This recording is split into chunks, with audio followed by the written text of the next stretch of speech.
School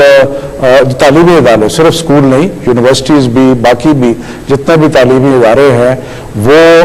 1 जुलाई को नहीं खुलेंगे, बल्कि वो 1 जून को नहीं खुलेंगे, बल्कि वो 15 जुलाई तक बंद रहें। तो अब क्योंकि इम्तहानात नहीं होंगे तो जो 12वीं में यूनिवर्सिटी में जाएंगे उनकी 11वीं का रिजल्ट मौजूद होगा, जो 11वीं में है उनका 10वीं का रिजल्ट होगा, और इसी तरह 9वीं का रिजल्ट जो है वो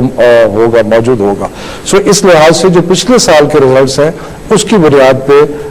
कुछ लोग प्रमोट हो जाएंगे और कुछ लोग यूनिवर्सिटीज़ में जाके दाखिले ले सकेंगे।